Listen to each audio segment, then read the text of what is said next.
and welcome to Song Sparrow Paper Crafts. If you are new here, my name is Susan Fox-Bowen and I am an independent Stampin' Up! Demonstrator in the Dallas-Fort Worth area. I am so glad that you have joined me today for another episode of Terrific Tuesdays. Today we are going to be learning a new technique, so let's get started.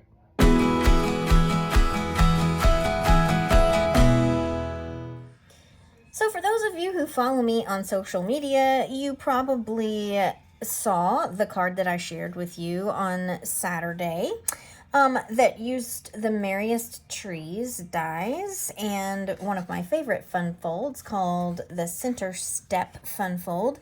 And I told you that I would be sharing with you how I got the multicolored effects on the trees. So today we are going to be walking through the watercoloring technique with reinkers that I used to make these trees. So let's get started here.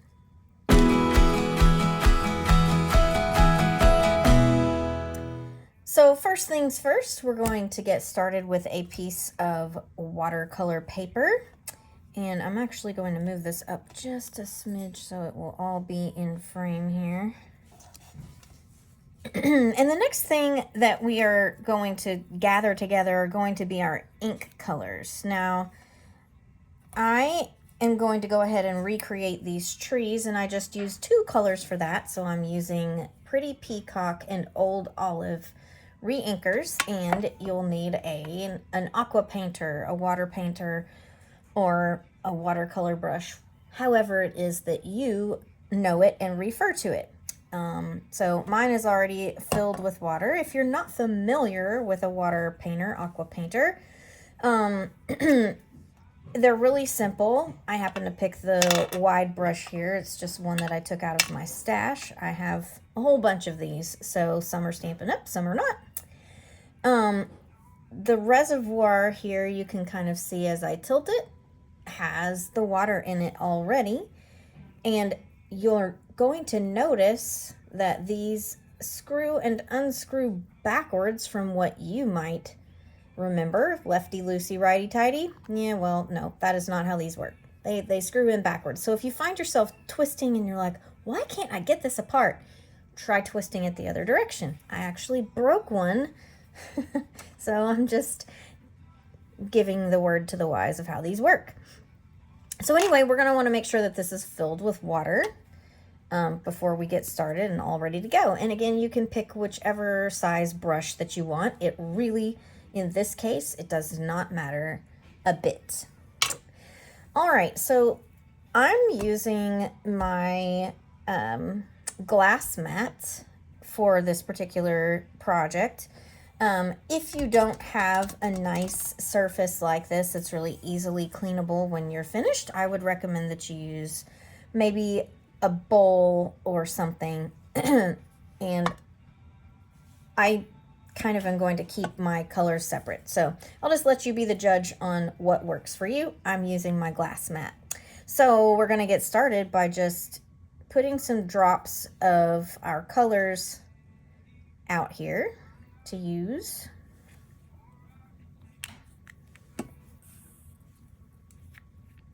So that was my Pretty Peacock. This is the Old Olive. There's really no right or wrong way to do this. It's all going to be about what look you are trying to achieve. What feels right to you. So I'm taking my brush. It's mostly empty here from the last time that I used it. I say mostly, as I just had some white come out there. I have a piece of scrap paper on the side that I'm just tucking over here to the side. You might want one as well. All right, and I'm just getting my brush wet here, dragging it through my color, and I'm also, as I go, I'm squeezing water down from my tube so that it's pooling on my paper here. Now, I like to go edge to edge. This is up to you, but I think I've mentioned this before. I like to pretty much use every little bit of my paper that I can whenever I am die cutting, so I tend to go edge to edge. So I am just kind of making a mess on my paper. All right, I'm going to pick up my other color, my old olive here. And we're going to kind of go across the bottom. It is fine that they are starting to run together. Do you see the old olive is pushing itself into the peacock? That's another reason why I'm adding all that water, so that my colors are going to mix together kind of organically, I guess we could say. Now the other thing I'm going to do is I want my two colors to mix. So I'm going to make this happen. What I'm doing is squeezing my aqua painter that I filled with the old olive over my peacock. And now I'm going to do the same over my old olive section with the peacock.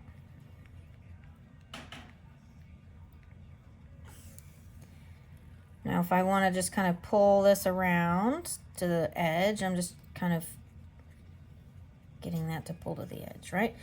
You can have white space. If you don't like the white space, fill it in. Just lightly touch there. Now, you will notice, at least for me, that my paper is warping a little bit. That's to be expected. So, nothing to really worry about. And it's all about, like, what are you looking for? Do I want more peacock down here on the bottom? Well, I'll just load up my aqua painter a bit more.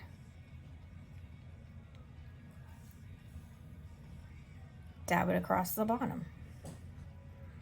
And then I get this neat kind of swirly effect in the middle where all of my water is pooling together. Now, at this stage of the game, you have some choices as far as what comes next. Do you want to dry this paper artificially? i.e., are you going to use your heat gun to help it dry a little more quickly, or are you going to let it do a little bit of air drying?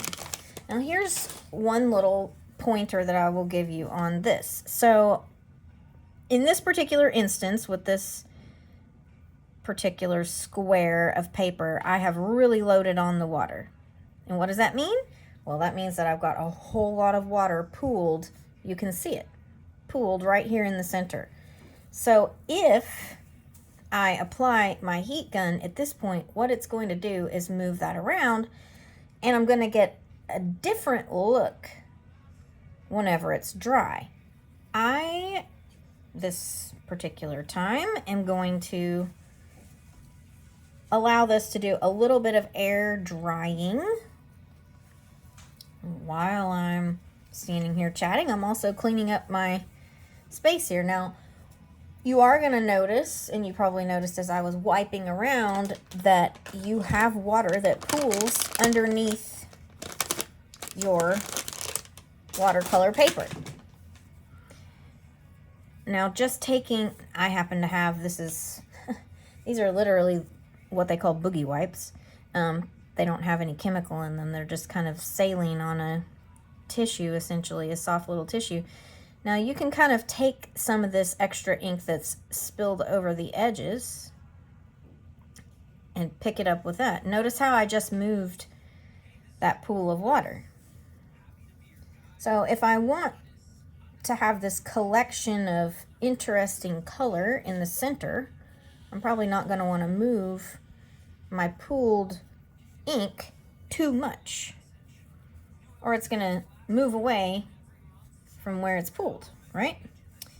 So anyway, again, at this stage of the game, it's all about how much water do you use. I used a lot this time. You can use less. You can still squeeze the water on there and get the colors to mix without having as much saturation or oversaturation, as the case may be, on your paper. So you can kind of tell this top left corner is already starting to dry. So in the places where the water is thinner, I guess, not as saturated, not pooling, your watercolor paper actually dries pretty quickly. Now, let's see what happens. I'm just gonna do it for funsies. I'm gonna put my heat gun over here on the left to give you an idea what happens and how quickly it happens. All right.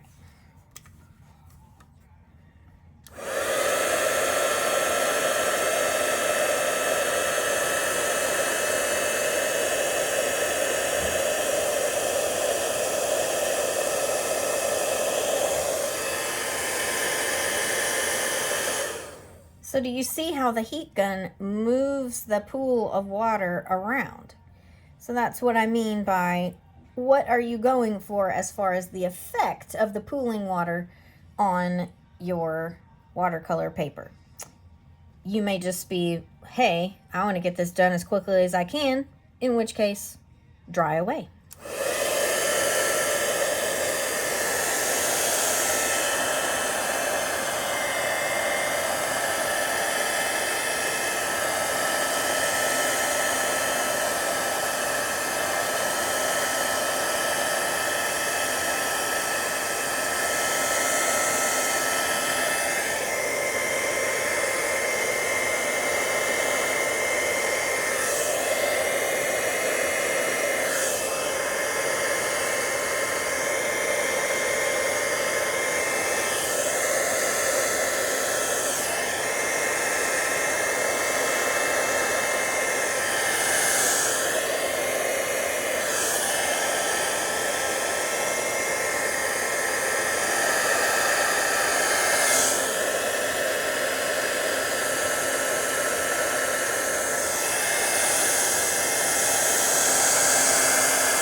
So I'm going to let this particular piece do a bit of air drying on its own, and we're going to talk a little bit about, once we get it dry, what happens if we don't like what it looks like. All right?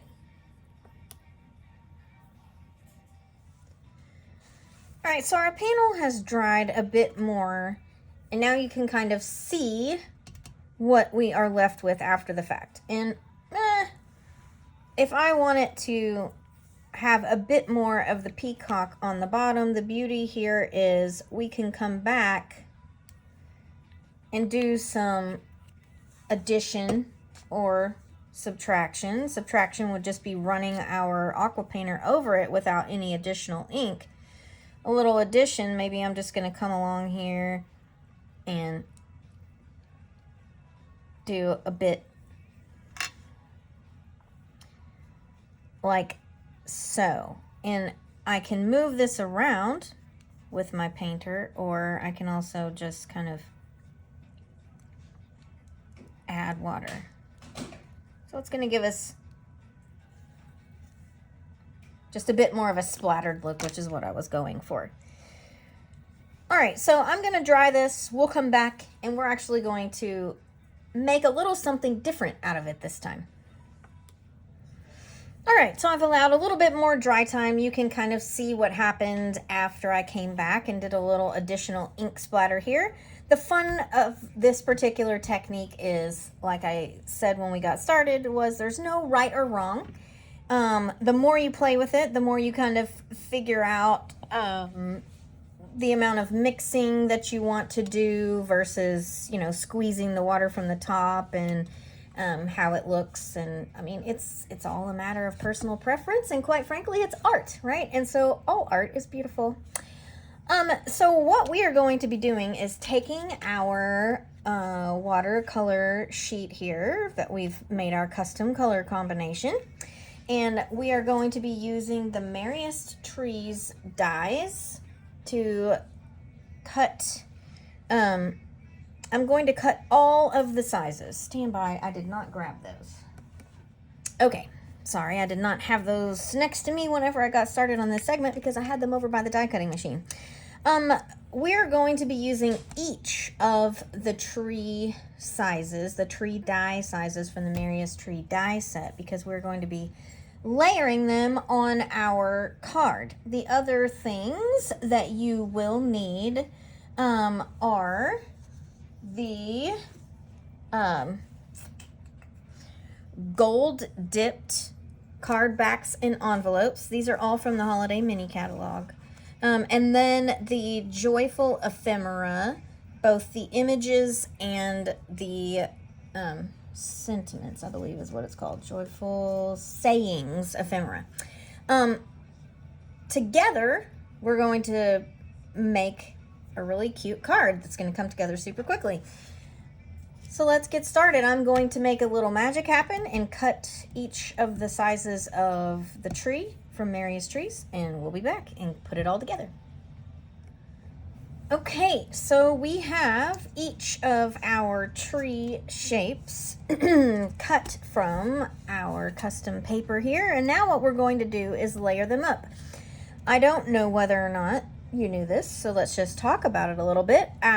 Our Merriest Trees dies are designed so that you can stack these layers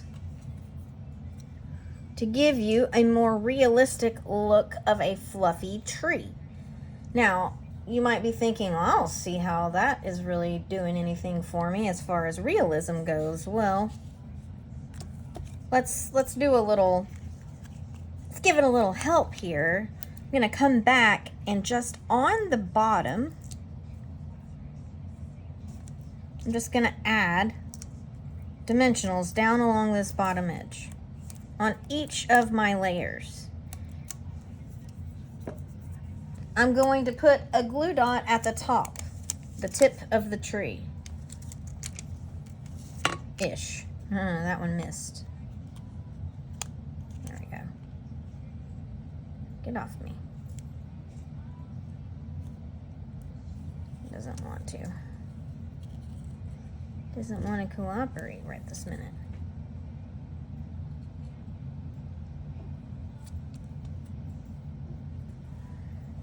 I'll have to come back to that in just a moment. Pardon my reach across there to my trash can.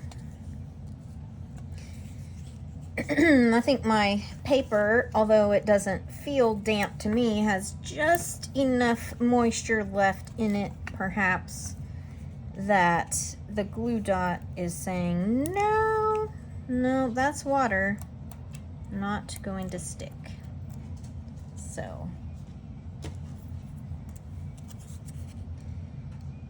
So we're just stacking these up here. Oh, that was already the back. Just using our dimensionals. Now I like using 3. We all know that I probably use more dimensionals than are ever required for anything that I put a dimensional on. I just like for it to stand up.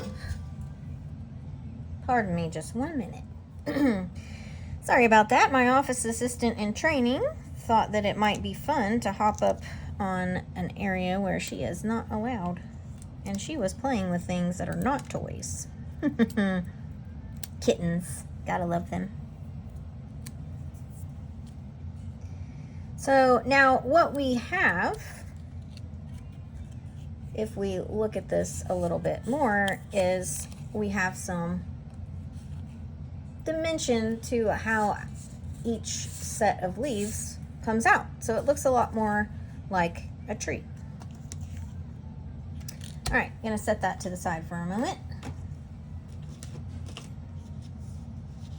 And pull over my ephemera that I've got. So I've got the gold dipped card base.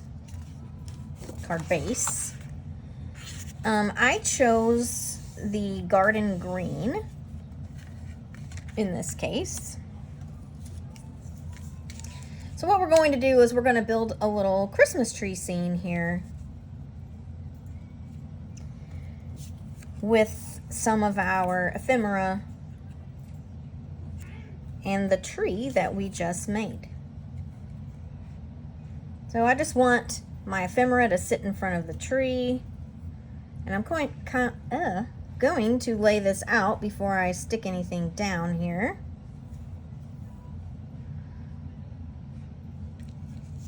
To get the placement just right, I'm going to go ahead and put a glue dot on that. Ultimately, this little star is going to get two things. It's going to get a glue dot, and then I may or may not put a dimensional behind it. And then I'm going to put Season's Greetings here. Now the question is, am I going to move this down? So let's design on the fly here. I don't want my tree to cover up my sentiment, so I think it makes more sense to have it all be centered.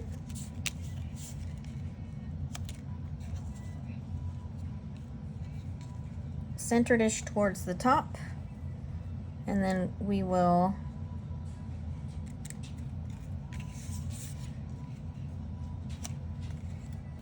put our sentiment in the middle of our tree, like so. All right, so we're going to adhere our tree. I'm going to use tear and tape because I want to be sure that it sticks.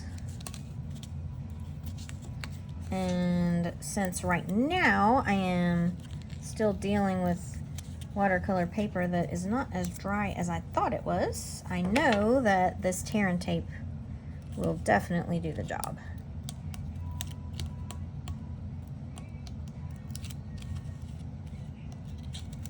All right.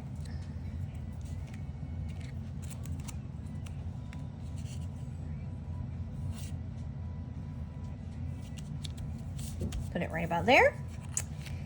I'm going to put a layer of dimensionals. Where did I put them? Covered them up. Underneath on the bottom part of the bear, it's going to overlap that bottom layer of the tree, so I don't have to do anything with the top other than maybe adding a glue dot just for grinsies, which you couldn't see because I had it down on the bottom. My apologies.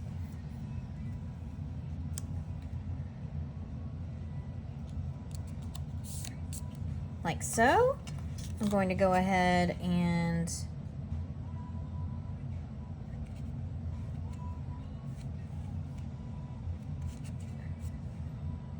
I think I'm going to make those packages be the layer below the bear so that the bear is sitting in front of them. So I'm going to add some tear and tape to the back of here.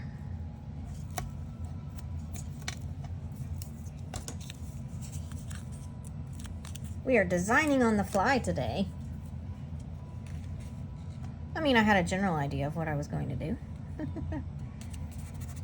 But I wanted to do something a little different. Working into this week's theme where we're using the joyful ephemera. And I am going to put some adhesive on the back of the center of the word seasons. I'm going to try. And get it to stick to the middle of our tree. Let's see if it will work for us.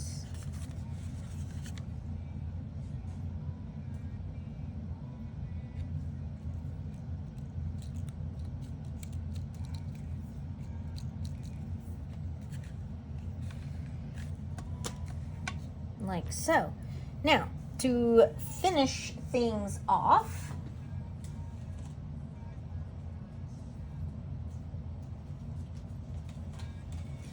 we are going to add just a few druzy embellishments just for a little extra sparkle here. So I'm just going to add some in the corner, put one right up here. There we go. voila, that is all done. So what we have learned today is how we can make our own custom background using our reinkers and watercolor painter and watercolor paper. And if we don't have a color, or if we're just looking for a certain effect, this is how we can achieve that. So I hope that you enjoyed today's tutorial, and we'll tune in next week. And if you're just enjoying these episodes of Terrific Tuesdays in general and would like to know when new content comes out, please feel free, and I encourage you to subscribe to the channel, and that will let you know every time a new episode is launched. So thanks for joining me this week. I look forward to bringing you something new and fun in next week's episode. Until then, see ya.